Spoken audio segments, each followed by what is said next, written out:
On evening 1, the surveillance stayed dark. The following Saturday marked the point of no return. We have now arrived at night 3. At 9:50 p.m. on January 31st, the garage door at Nancy Guthrie's Catalina Foothills residence descends, sealing the house. Tommaso, her son-in-law, observes the door close before disappearing into the Arizona darkness. By 1:47 a.m., the doorbell camera's connection abruptly severs. A gap of 3 hours and 57 minutes separates these moments. That 4-hour window has become a fixture in every official timeline released thus far. It has anchored every media briefing and police report since February 1st. Over 51 days of intense national scrutiny, no journalist or criminal analyst has paused to scrutinize the haunting question hidden within that 4-hour void. What compelled him to delay until 2 a.m.? He did not strike at midnight or shortly after her arrival. He did not move when Tommaso departed. Instead, he waited until 2 in the morning, 4 hours of calculated, motionless observation. This inquiry is paramount to the investigation, as the answer exposes the psychological profile of the individual behind the plot. It reveals a chilling truth the Federal Bureau of Investigation has identified but chooses to keep confidential. Detectives have established that the figure at Nancy Guthrie's doorstep was no stranger to the property, having conducted surveillance at least twice prior. The visits occurred on January 11th and January 24th, exactly 3 weeks apart. During both sightings, he wore gloves. His face remained obscured by a low-brimmed hat. When he finally struck, he carried a fully equipped 25-liter Ozark Trail pack. A sidearm holster was visible, alongside a tactical radio. His gear suggested a mission planned over months, not a spur-of-the-moment crime. New intelligence, corroborated by major news networks this week, suggests a far more disturbing narrative. Authorities now view the January 11th appearance as a tactical rehearsal. He stood before the lens, assessing the perimeter and testing the security. After that initial probe, he vanished, only to resurface 3 weeks later on January 24th. His body language had shifted to one of quiet confidence as he mastered the layout, the blind spots, and Nancy's nightly habits. On the final night of January 31st, once Tommaso's car faded and the garage locked, the intruder remained frozen in the shadows. Every second was managed with the same cold precision as his logistics. He intentionally selected the 2 a.m. hour. That specific timing served 4 tactical purposes, each providing a window into the mind of a professional predator. The primary motivation was elementary. He was waiting for the total cessation of activity within the home. Nancy Guthrie, 84 years old, had just arrived home after a 4-hour Saturday dinner spent at her daughter Annie's residence. Her life followed a predictable rhythm. Saturdays meant dinner with family, the return trip, and the house eventually falling into its nightly slumber. However, true silence does not descend the instant a heavy door hits the pavement. Lamps flicker across different wings. Televisions hum before cutting to black. And eventually, the final bedroom light fades into darkness. From a concealed vantage point with a direct view of the Guthrie estate, sightlines he had scouted on January 11th and 24th, a disciplined watcher could interpret those visual cues from a safe distance. Infiltration was not necessary yet, only observation. He tracked the extinction of the living room glow and the hallway's transition to shadow.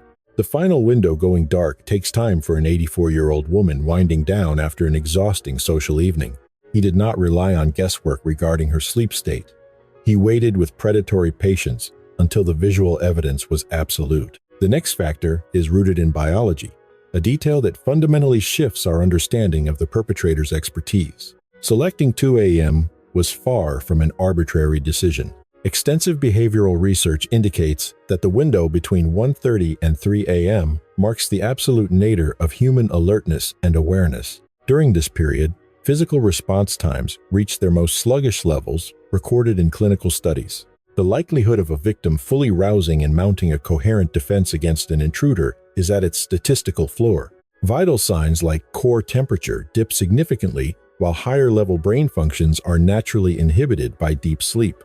The internal biological clock betrays the sleeper within, granting every tactical advantage to the predator stalking the exterior. Retired police officials familiar with the investigation, including experts from New York's elite units, state that high-level professionals almost exclusively target the 2 a.m. window. This is not conjecture. It is a proven criminal methodology. The pattern is etched into hundreds of federal case files. This individual did not just happen to show up at 2 a.m. He was not delayed by logistics. He synchronized his strike with the 2 a.m. hour because he knew how to weaponize human physiology. A third logistical factor emerged this week, directly linking the timing to physical evidence recovered by the task force. A glove was found 2 miles away, and a camera 2.6 miles out recorded movement at 2:36 a.m., shortly after her pacemaker flatlined. The evidence points to a perpetrator navigating a calculated escape path through the suburban landscape under the cover of night. The logistics required a getaway vehicle positioned discreetly enough to avoid suspicion at 10 p.m., yet remained accessible and invisible by 2 a.m. It demanded a path of approach already scouted and timed during previous visits on January 11th and 24th. Federal agents are now questioning the community about contractors, construction crews, and landscapers, as well as service staff who were granted access to the Catalina Foothills in the weeks leading up to the abduction. NewsNation and Newsweek both confirmed this investigative trajectory this week. An intruder lingered near the residence for 4 hours on the night of January 31st and triggered 0 calls, 0 security alerts, and 0 concern from a single resident in a neighborhood where Aldine Meister once flagged a stranger just for walking with a low-brimmed hat on a winter morning. He waited near that house for 4 hours, and the phone stayed silent. That anomaly has a specific explanation, and the FBI is currently hunting for it. There is a fourth factor that investigators have not shared with the public, and it might be the most chillingly calculated detail of all. Nancy Guthrie relied on a specific daily medical regimen. Sheriff Nanos emphasized this during the initial press briefing and has reiterated it since. Her prescriptions were described as vital for her survival. This medical necessity became the primary argument for the case's life-or-death urgency. Nancy also lives with a pacemaker. She manages the various chronic health conditions typical for an 84-year-old patient.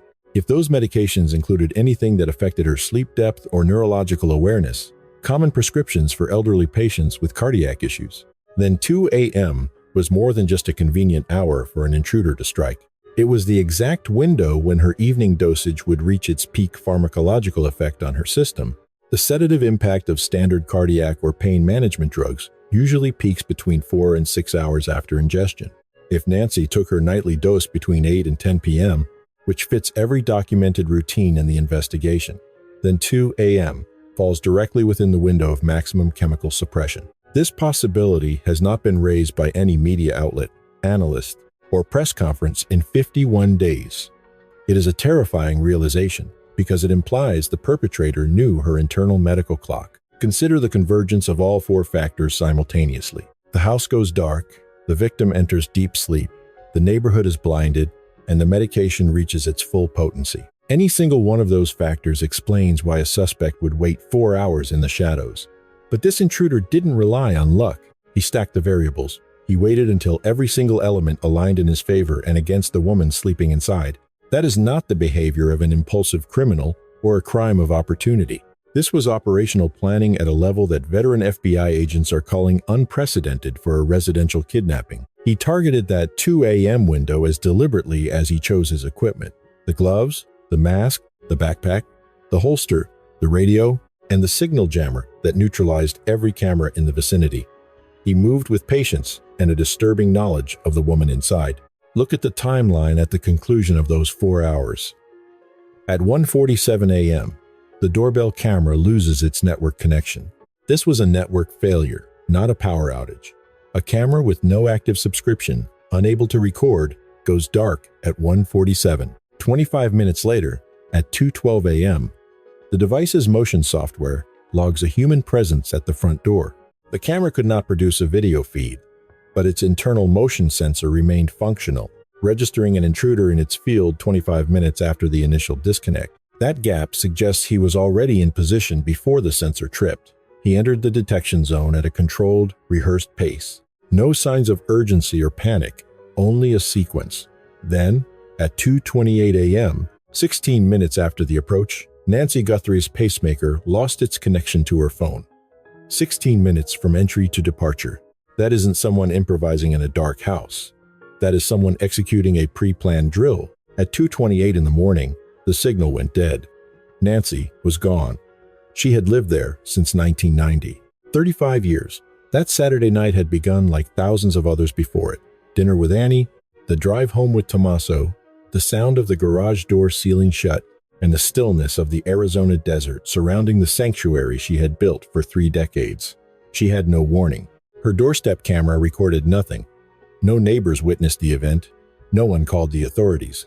Whatever those 16 minutes held, Nancy faced them alone in a home she believed was safe. She was 84 years old. 51 days of silence. 51 days since she last took the medication essential for her daily survival. For her family, every hour lost to this medical void is time that can never be recovered. This weekend, the Guthries, including Savannah, issued a formal plea carried by CBS, BBC, NBC, and Fox News. The message was hauntingly direct. Someone knows the truth. Every detail matters. Peace is impossible until her return. That address targeted one person in Tucson, a witness who saw something that night and has stayed silent.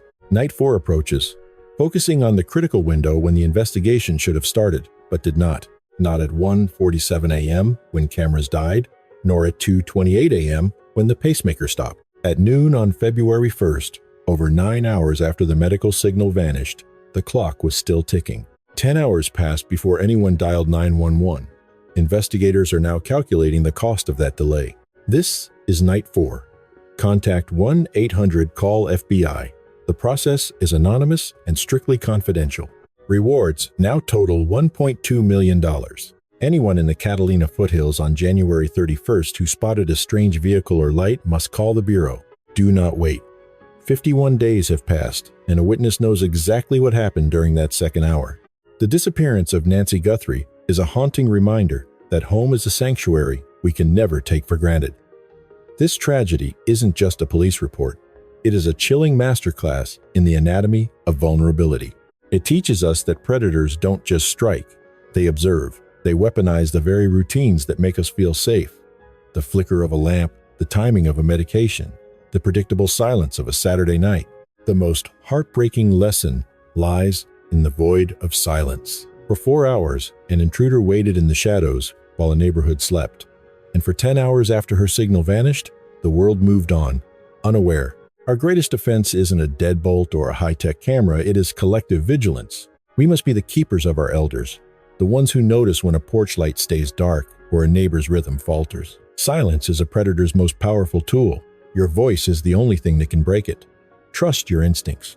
If something feels off, it is. Let Nancy's story be the end of our indifference. In a world of calculated shadows, we must be the light that refuses to look away.